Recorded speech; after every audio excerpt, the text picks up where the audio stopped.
बाबर और रिजवान दोनों ही एक एक टीम के कप्तान हैं और दोनों ही डाउनहिल में जा रहे हैं और पिट नज़र नहीं आ रहा कि कहाँ पर रुकेगा काम जाके। तो I think one has to come up कि आप 44 रन्स कर रहे हैं, आप there has to be something out of the box kind of thinking for both of him because ये अल्टीमेटली इम्पैक्ट डालेगा। I think they've been dropped from T20, right? Both of them, right? अभी तो ये कहा गया कि rested हैं, but देखते हैं कि अब आगे क्या।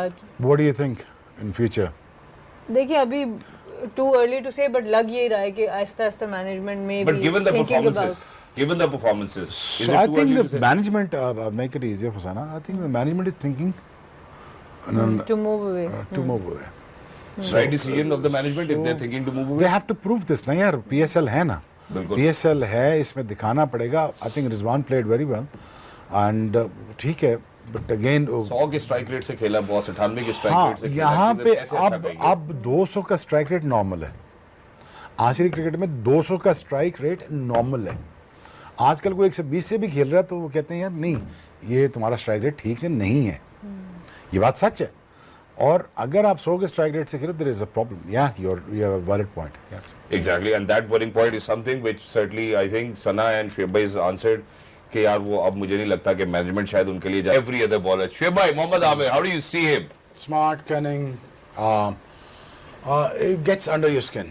स्मार्ट करनी ठीक, ऐसा क्या करते हैं जिसकी वजह से you know that's the kind of 6 ball defend करता है और सोच के आता है। वो रीड कर रहा होता है बैट्समैन को, यार ये अब जब वो आउट करने जाता है तो तब वो उसको ये होता है कि मैं इसको पैडो में मारूं। जब बाबर को उसने ट्रैप किया, को पीछे खेलता है, पीछे अच्छा नहीं खेलता, स्लिप में आउट करेगा या आगे कवर में जाएगा। तो but the thing is he understands and वो नेचुरल है, इनबिल्ट है, ठीक है।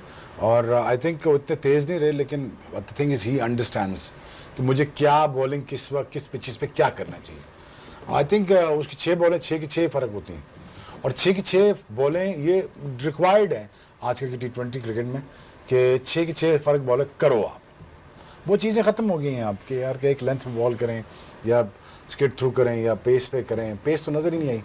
ट्रू, पेस तो नज़र ही नहीं आई ना। सो अब वो हाँ वो लॉ मेरे ख्याल में ICC का मैंने पढ़ा है कि उन्होंने कहा जी 25 ओवर बाद शायद आप एक बॉल अब या एक दोनों में से एक बॉल आप रख सकते हैं। 34 ओवर 34 ओके 25 कर देते है ना, 25 कर देते टोटल काम हो जाता। तो फिर तो रिवर्स मेरे ख्याल में स्किल सेट जो हमारे पास है वो वापस आ जाता। ठीक है ना। इस चीज़ को समझने के कितने टाइम लगा दिया यार, नहीं करो ना पुराना बॉल। आप तो PSL सीजन 2025 के अंदर कोटा ग्लैडिएटर पहली टीम बन चुकी है जो कि टॉप 4 क्वालिफाइंग राउंड में क्वालिफाई करने के लिए कामयाब हो गई है।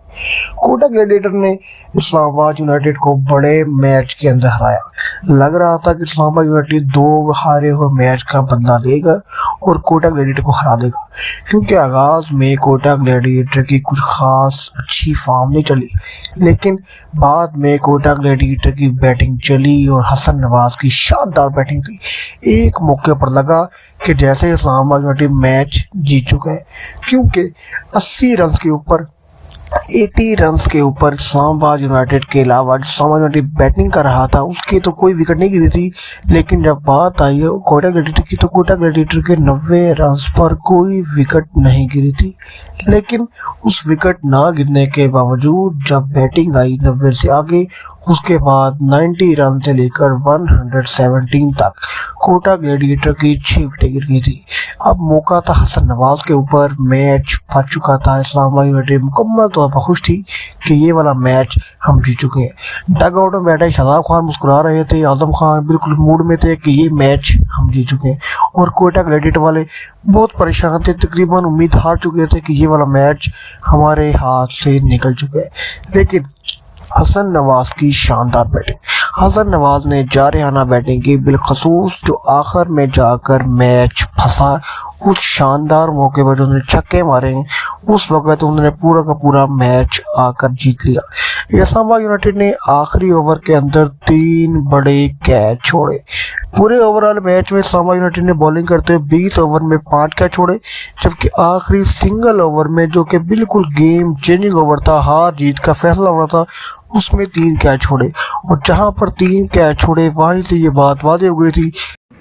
बाबर और रिजवान दोनों ही एक एक टीम के कप्तान हैं और दोनों ही डाउनहिल में जा रहे हैं और पिट नज़र नहीं आ रहा कि कहाँ पे रुकेगा काम जाके। तो I think one has to come up कि आप 44 रन्स कर रहे हैं, आप there has to be something out of the box kind of thinking for both of them, because ये अल्टीमेटली इम्पैक्ट डालेगा।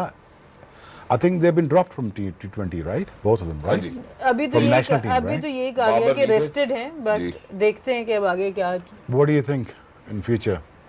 देखिए अभी टू अर्ली टू से, बट लग यही रहा है कि आहिस्ता आहिस्ता मैनेजमेंट में But भी given the thinking performances, is So it I too think early the to say? management make it easier for Sana. I think the management is thinking to move away. to move away. Right decision of the management if they're thinking to move They away. have to prove this ना यार, PSL है ना, बिल्कुल। PSL है, इसमें दिखाना पड़ेगा। I think Rizwan played very well and ठीक है, but again 100 के स्ट्राइक रेट से खेला, बॉस 98 के स्ट्राइक हाँ रेट से खेला, यहाँ तो पे कैसे अच्छा करेंगे? अब 200 का स्ट्राइक रेट नॉर्मल है। आखिरी क्रिकेट में 200 का स्ट्राइक रेट नॉर्मल है। आजकल कोई 120 से भी खेल रहा है तो वो कहते हैं यार नहीं, ये तुम्हारा स्ट्राइक रेट ठीक है नहीं है। ये बात सच है। और अगर आप 100 के स्ट्राइक रेट से खेलो देयर इज अ प्रॉब्लम। या you have a valid point. Exactly, and that bowling point is something which certainly I think Sana and Shoaib has answered कि यार वो अब मुझे नहीं लगता कि मैनेजमेंट शायद उनके लिए जाए। Every other bowler, Shoaib bhai, Mohammad Amir, how do you see him? Smart, cunning, it gets under your skin. Smart connective ऐसा क्या करते हैं जिसकी वजह से you know that's the kind of 6 ball defend करता है और सोच के आता है। वो रीड कर रहा होता है बैट्समैन को, यार ये अब जब वो आउट करने जाता है तो तब वो उसको ये होता है कि मैं इसको पैडो में मारूं। जब बाबर को उसने ट्रैप किया को पीछे खेलता है, पीछे अच्छा नहीं खेलता, स्लिप में आउट करेगा या आगे कवर में जाएगा। तो but the thing is he understands and वो नेचुरल है, इनबिल्ट है, ठीक है। और आई थिंक वो इतने तेज नहीं रहे, लेकिन the thing is he understands कि मुझे क्या बॉलिंग किस वक्त किस पिचेस पे क्या करना चाहिए। आई थिंक उसकी 6 बॉलें 6 की 6 फ़र्क होती हैं और 6 की 6 बॉलें ये रिक्वायर्ड है आजकल की T20 क्रिकेट में कि 6 की 6 फ़र्क बॉलें करो आप। वो चीज़ें ख़त्म हो गई हैं आपके यार कि एक लेंथ में बॉल करें या स्किड थ्रू करें या पेस पे करें। पेस तो नज़र ही नहीं आई, पेस तो नज़र ही नहीं आई ना। सो अब वो हाँ वो लॉ मेरे ख्याल में ICC का मैंने पढ़ा है कि उन्होंने कहा जी कि 25 ओवर बाद शायद आप एक बॉल अब या एक दोनों में से एक बॉल आप रख सकते हैं। 34 ओवर 34 ओवर 34 ओके 25 कर देते है ना, 25 कर देते टोटल काम हो जाता। तो फिर तो रिवर्स मेरे ख्याल में वो स्किल सेट जो हमारे पास है वो वापस आ जाता। ठीक है ना। इस चीज़ को समझने के कितने टाइम लगा दिया यार, नहीं करो ना। पुराना बॉल अब तो मतलब पुराना बॉल हो जाएगा, मसला हो एक जाएगा। 34 वाला हो जाएगा। हाँ वो दो में एक से 34 हाँ नहीं, दो में से जो बेहतर बॉल होगा वो सिलेक्ट हो जाएगा। हाँ 34 नहीं सही है, 12-12 वाला हो जाएगा ना। 12-12 वाला हो जाएगा। इसमें क्वेटा ग्लैडिएटर्स की अगर आप बॉलिंग देखें ना तो ये खिला रहे हैं सिर्फ आमिर एज फास्ट बॉलर, बाकी सारे फ़हीम अशरफ ऑलराउंडर खेल रहा है, लेकिन फिर इनका बैलेंस नहीं बन रहा ना बॉलिंग में। इस तरह अकील हुसैन, अबरार, उस्मान तारिक, शोएब मलिक।